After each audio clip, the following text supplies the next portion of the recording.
Friends అందరికీ నమస్కారం. Shock ఇస్తున్న కొత్త వైరస్ ఇవన్నీ మూసివేత వివరాలు వీడియోలో తెలుసుకుందాం. వీడియో పూర్తిగా చూడండి. అప్పుడే కంప్లీట్ ఇన్ఫర్మేషన్ అయితే అర్థమవుతుంది. అలాగే ఇంకెవరైనా మన ఛానల్ సబ్స్క్రైబ్ చేసుకోకపోతే వెంటనే సబ్స్క్రైబ్ చేసుకోండి.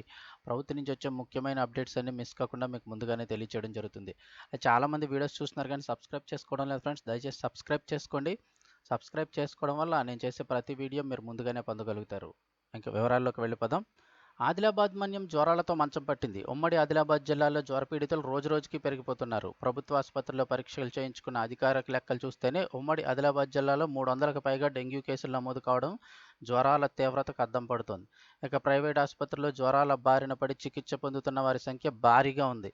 గతంలో ఆదిలాబాద్ జిల్లా అంటేనే మలేరియా జ్వరాలకు మారుపేరుగా అన్నట్టు ఉండేది. అయితే ఇప్పుడు మలేరియా జ్వరాలు అక్కడక్కడ నమోదవుతున్నప్పటికీ డెంగ్యూ జ్వరాలు ఉమ్మడి జిల్లాలను తీవ్రంగా వణికిస్తున్నాయి. మరోవైపు చికెన్ గున్యా జ్వరాలతో బాధితులు కీళ్లనొప్పుల బారిన పడి మంచాలకు పరిమితమవుతున్నారు. తాజా పరిస్థితులు ఉమ్మడి జిల్లా అధికార యంత్రాంగానికి నిద్ర లేకుండా చేస్తున్నాయి.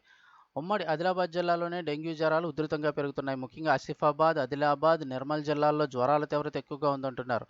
మరీ ముఖ్యంగా ఆదిలాబాద్ జిల్లాలోని ఉట్నూరు ఏజెన్సీ ప్రాంతాల్లో జ్వరాల తీవ్రత ఎక్కువగా ఉండి అక్కడ జిల్లా కేంద్ర ఆసుపత్రి రోగులతో నిండిపోయింది. ఆదిలాబాద్ జిల్లా కేంద్రంలోని రిమ్స్ ఆసుపత్రికి కూడా ప్రతిరోజు జ్వరాలతో వందల మంది రోగులు వస్తున్నట్లు ఆరోగ్య శాఖ వర్గాలు తెలిపాయి.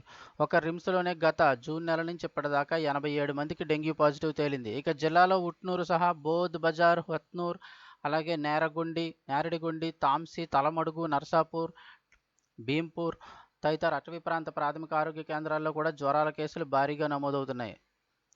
ఇక నిర్మల్ జిల్లాలో అధికారికంగా 56 మంది ఇప్పటికే డెంగ్యూ బారిన పడి చికిత్సలు పొందుతున్నట్టు అధికార వర్గాలు వెల్లడించాయి. వీరిలో 12 మంది పొరుగున ఉన్న మహారాష్ట్ర నుంచి వలస వచ్చిన వారిగా అధికారులు గుర్తించారు. ఇక అటవీ ప్రాంతం బాగా విస్తరించి ఉన్న ఆసిఫాబాద్ జిల్లాలో కూడా విపరీతంగానే జ్వరాల కేసులు అయితే నమోదవుతున్నాయని చెప్తున్నారు.